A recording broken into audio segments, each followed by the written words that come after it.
পাঁচটি কারণে আপনাদের ভোটার কার্ড বাতিল পর্যন্ত হতে পারে। বন্ধুরা, আপনারা তো বর্তমানে সবাই হয়তো জেনে গেছেন যে ভোটের আগে এবার বিধানসভা নির্বাচনের আগে ভোটার কার্ডে বা ভোটার লিস্টের সংশোধন হচ্ছে। সেক্ষেত্রে এই ৭টি কারণে আপনার ভোটার কার্ড কিন্তু বাতিল পর্যন্ত হতে পারে। তো কি কি ৭টি কারণে চলুন এক এক করে জেনে নিই। বন্ধুরা, বহুন বলা হয়েছে যে বিহার বিধানসভা নির্বাচনের ঠিক আগেই নির্বাচন কমিশন ভোটার তালিকা সংশোধন করছে। নির্বাচন কমিশন স্পষ্ট করে বলে দিয়েছে যে এই প্রক্রিয়ায় ভোটার আইডি এবং আধার কার্ড মান্য হবে না।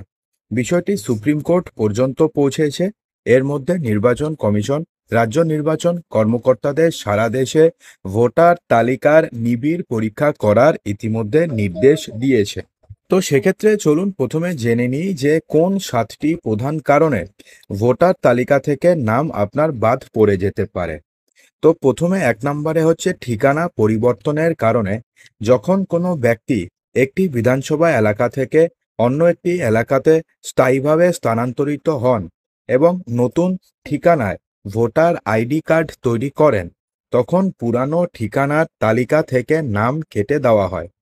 যেমন আপনি যদি লখনৌ থেকে জয়পুরে স্থানান্তরিত হয়েছেন এবং সেখানে ভোটার আইডি আপডেট করেছেন, তাহলে লখনৌয়ের ভোটার তালিকা থেকে আপনার নাম বাদ দেওয়া। দ্বিতীয়ত হচ্ছে ভোটারের মৃত্যু হলে। যদি কোনো ব্যক্তির মৃত্যু হয় এবং তার পরিবারের সদস্যরা এই তথ্য বিএলও বা নির্বাচন কার্যালয়ে জানান, তাহলে তার নাম তালিকা থেকে বাদ দেওয়া হতে পারে। এর জন্য মৃত্যু সনদপত্র আবশ্যিক। মৃত্যু সনদপত্র মানে ডেথ সার্টিফিকেট। দীর্ঘদিন ধরে ভোট না দিলে, যদি কোনো ভোটার বহু বছর ধরে ক্রমাগত ভোট না দেন এবং তার কোনো কার্যকলাপ নথিভুক্ত না হয়, তাহলে তার নাম নিষ্ক্রিয় বা ইনঅ্যাক্টিভ হিসাবে ধরে নিয়ে বাদ দেওয়া হতে পারে। বলা হয়েছে যে নির্বাচন কমিশন তার এন্ট্রি যাচাই করে। যদি ব্যক্তি সেই এলাকায় না পাওয়া যায়, তাহলে নাম বাদ দেওয়া হয়। তবে এই প্রক্রিয়া সতর্কতার সাথে এবং নোটিশের পরেই হয়।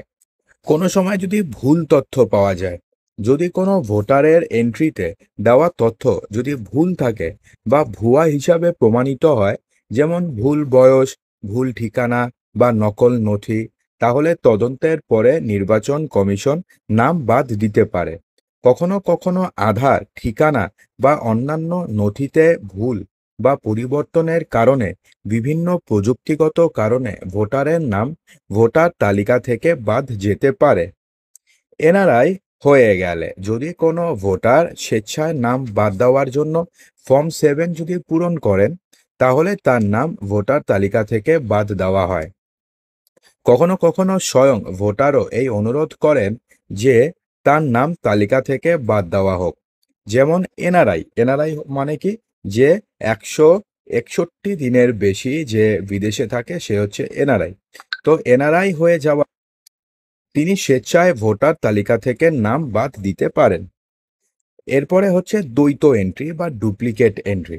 যদি একই ব্যক্তির নাম দু জায়গাতে নথিভুক্ত হয়ে থাকে, তাহলে তদন্তের পরে একটি এন্ট্রি বাদ দেওয়া হতে পারে। কখনো কখনো প্রযুক্তিগত কারণে বা ভুলবশত একই ব্যক্তির নাম দুবার ভোটার তালিকায় নথিভুক্ত হয়ে যায়। অনেক সময় এমনটা হয়। এমন ক্ষেত্রে ভোটারের নাম একটি তালিকায় বৈধ রেখে বাকি এন্ট্রিগুলো বাদ দেওয়া হয়। এবং ৭ নম্বরে সর্বশেষ নবায়ন বা সংশোধনের সময় নিশ্চিত না হলে, প্রতি বছর বা নির্বাচনের আগে আপনার এলাকায় ভোটার তালিকায় পুনরীক্ষণ বা রিভিশন করা হয়। তাতে যদি কোনো ব্যক্তি সময় মতন ফর্ম 6A, 7, 8 ইত্যাদি পূরণ করে তার সমস্ত তথ্য আপডেট না করেন বা বিএলওর নিশ্চিতকরণে অনুপস্থিত থাকেন, তাহলে সেক্ষেত্রে তার নাম ভোটার তালিকা থেকে বাদ দেওয়া যেতে পারে। এখন ব্যাপারটি হচ্ছে, ধরুন আপনার বা আপনার পরিবারের কারোর নাম ভোটার তালিকা থেকে বাদ চলে গেছে, তাহলে কিভাবে যুক্ত করবেন?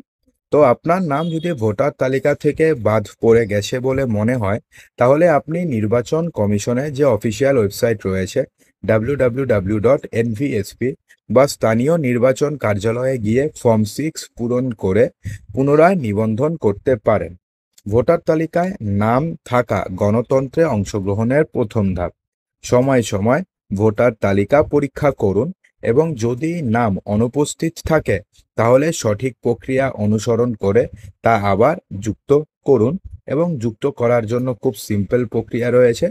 শুধুমাত্র আপনার অফিসিয়াল ওয়েবসাইট, নির্বাচন কমিশনের অফিসিয়াল ওয়েবসাইটে যেতে হবে অথবা স্থানীয় নির্বাচন কার্যালয়ে গিয়ে শুধুমাত্র আপনাকে ফর্ম 6 পূরণ করতে হবে। তো বন্ধুরা, আশা করব যে সমস্ত কিছুই সঠিকভাবে বোঝাতে পেরেছি। যদি ভালো লেগে থাকে তো লাইক করবেন, বন্ধুদের মাঝে শেয়ার করবেন, চ্যানেলটিকে সাবস্ক্রাইব